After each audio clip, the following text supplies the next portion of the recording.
Good golf starts with a good grip. Now, to me, that is as obvious as stating the fact that the sky is blue. However, not today because it's covered with clouds. But, most golfers neglect the fact that the grip is where good golf starts because they see it as a very static thing that doesn't really have that much importance. And maybe it's a little too easy of a thought as to how we can get better at golf. But if we think about it, the only thing that makes contact with the golf ball at impact is the club face. And the club face is on the club. And so we then need to be able to swing that with control and with speed in order to hit the distances that we want. And then if we think about it even more logically, the only way that you as a golfer are connected to that club is through the grip.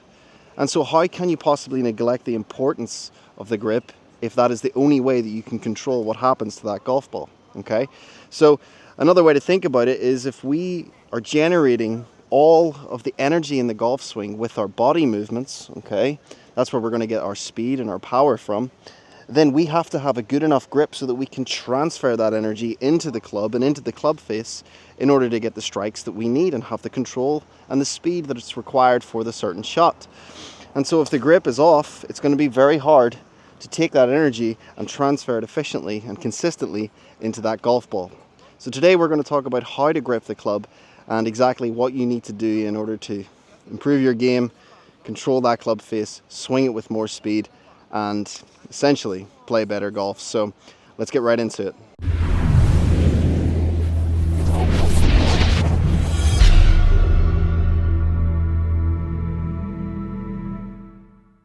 Alright, so if you've made it this far, I'm assuming that you understand the importance of the grip and you understand that good golf is going to start with a good grip. So no matter what level of golf you're at, if you've been neglecting that and you've been struggling to improve or you've hit a plateau, then this could be the next push that's going to get you to that next level in golf. First of all, I'm going to talk about some of the grips that I see. Mainly there's one grip in particular that I see that really causes a lot of problems with golf swings and transferring energy efficiently to the golf ball, and that is the grip that I get sent a lot in messages on Instagram, on Facebook, and that I see a lot in my lessons, and it's a very palmy grip. And that is what involves people grabbing the club with the palm of their hands. It's almost a very natural way to grab something, just get a good grasp of it. However, what this does is makes it very hard to control that club face, and it makes it very hard to leverage the club with your wrists correctly because your wrists become very limited, almost inhibited completely because of the way you're holding it, especially with the lead hand. And so if I even show you this, if I have the palmy grip on both hands, let me show you how much manipulation I have with my wrists. I can really roll the wrists. I don't even have to move my elbows there, and I'm really able to open that club face and shut that club face. So there's going to be a lot of variation there. Okay. The other problem with this grip is that the right hand is in a very strong position, and for most right-handed golfers, they're going to be right-hand dominant, and that's going to be a problem if the right hand's in such a strong position where it can really control the swing. Because what's going to happen in the backswing is they're going to be able to take it back like this, where the elbow pulls it back almost like you're trying to turn on a chainsaw, pulls it back, club gets inside, and then it's got to go over, and that's where we're going to see the right arm dominating the entire golf swing. And then the problem with this grip for the left hand is that because it's the weaker side, it's not in a strong enough position to do what it needs to do. And what the left hand, or for the right-handed golfer, or the lead hand, needs to do is it needs to be able to set the club with the wrist. So the wrist needs to be able to set like this to get the club in position and allow us to keep our arms connected to the body so that they don't get independent and do their own thing. And especially we see that the right hand takes over, the right arm just ruins golf swings. So whenever we see people with that palmy lead hand, palmy trail hand, essentially the right arm just takes over and we don't get any leverage, we don't get any wrist set, and therefore we lose a lever and we lose a lot of power and a lot of our ability to be able to release that club correctly, because essentially we want to be able to set the club, and with our downswing we want to use the kinetic sequence where we use our lower body, we use our hips, torso, and you can see I'm still holding on to that angle. And from here then, because I've created that angle, it then gets released. But if we can't set that in the first place, then we've got nothing to release. So we're losing power that way. So this grip is just no good for, I would say, 99% of you. And there's a high percentage of you using this grip, okay? And there's a high percentage of you struggling with golf, struggling with consistency.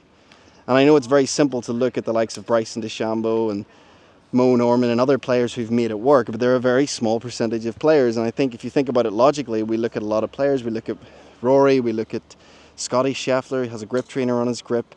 We look at Tiger Woods, all these great players, and there's just such a high percentage of players that grip it correctly. They grip it in the fingers to allow them to set their wrists, to allow them to control that club face, and to allow them to keep their strong hand from getting too dominant. So we've got to think logically about this. Don't use the excuse that, oh, Bryson does it, so I can do it. No, you're not Bryson, okay? And if the mass general population of tour pros grips it correctly, grips it in the fingers, then maybe that's what we should think about doing. Unless you are Bryson, then you don't need to watch this. So let me show you the grip that we want to see, and that's much more of a fingers grip. So I'm holding this club in the fingers on both hands, okay? And what that's going to do is it's going to get the lead hand into a much stronger position, because this is my weak arm. I want this in a strong position, okay? Definitely. And I want it in a strong position as well so that I can set the wrists. That's probably what its most important thing, okay? And then you'll see the trail hand is in a much weaker position than the palmy grip. It's over here. So I'm weakening out that trail hand, and I'm taking the killers out of it, which is the ability to pinch with our thumb and our forefinger on the trail hand. And because when those two fingers, or the finger and the thumb, pinch together, you're going to feel tension run right up this arm, right up to the elbow, and that's where this is going to start to take in. It's going to start to take over and start to really be dominant in the golf swing. So we've got to be stronger here in the fingers, but essentially it's in the fingers, okay? What I like to see is that, you know, this V shape, which I'm sure you've heard of before if you watch golf content, is pointing kind of up towards my right ear or the right shoulder. And then with the trail hand, I want the V shape to point up towards my chin. Now, that is the general rule, I guess. Each player is going to have to make little adjustments to make it work, but I recommend that you get into that grip position, you hit balls and you watch the flight. For me, sometimes I get this hand in a little too strong a position, and when that happens, I start to see some hooks or starting the ball left and struggling to not close this club face too much. And so then I just have to be careful. Like, I've always got the camera out and I'm watching and I'm making sure that I just want to have it back just a little bit. So I don't want to see all my knuckles on this hand personally, but some people may need that. So I just bring it back a touch, and then I feel like I can control that club face better. So you've got to almost become a scientist. You've almost got to become your own coach as well. You've got to understand your own game. You can't become totally reliant on a coach or someone you watch online. You've got to take what they're teaching you and be able to use it. Become a scientist. You know, experiment with, you know, if I move the left hand a little bit this way, or if I move the right hand a little bit that way. Okay, if I try and set it a little more, if I try and set it a little flatter, experiment with these things. This is just the general rule of thumb. You've got to use this information to craft your swing. Everyone's different, we know that. No, we're not all built the same. What I'm teaching you is very much the baseline, and I want you to take that baseline, try it out, and manipulate it a little bit if you need to. But if it works, stick with it.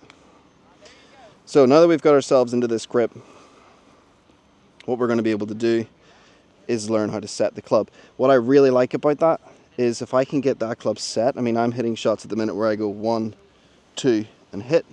But what I really like about this position is that it really gets those arms connected to my body. Too many golfers are pulling the right arm back like that, getting the club way inside, and then they've got to manipulate on the way down, or lifting it up, and then they've got to go that way. So the arms get very disconnected, and therefore a lot of manipulation has to happen. What I like to see is this gets connected early, and from there then I can just turn the hip and rotate my chest and extend it, and I still keep that arm connection that I'm looking for. And if I can keep that arm connection, and also I can keep the control of my grip on the club, then I'm in a consistent position, consistently in the same position at the top of the backswing, which is going to make it so much easier for me to be consistent in that downswing. And when it comes to impact, if I can produce a consistent impact position, a repeatable impact position, then I can play good golf. To play good golf, you need a repeating golf swing. You need to be able to do it over and over again. And if you've got lots of manipulations going on because of a poor grip, for example, then how can you be consistent? So this could be the breakthrough for you. You've just got to try it out. You've just got to go get that grip, think more about your grip, take videos of it, look at it. Feel free to send me your videos on social media. Leave comments here. Let me know exactly, you know, how it feels. I'm always here, okay? You can reach out to me, no problem. So, another thing with the poor grip is what we'll see. When we have that poor grip, we get that very arm-dominant swing, and therefore then we can see that the right hand generally will not stay on the club correctly, and therefore then it has to pull. Generally with the Pro Grip, I see people over swinging, the club gets way over here, the weight is all at the club head, and therefore we have to pull. With that stronger left hand, weaker right hand, and you think of it as a stronger grip overall, we can get into a much better connected position, and where the weight of that club is up here, and so the club is much lighter there than it is like that. Okay, and if it's lighter there, then I can start my sequence correctly with the lower body, using the hips, sequencing everything, and then releasing the energy into that golf ball at the last second with control of the club face. That's the key. So let me hit one here.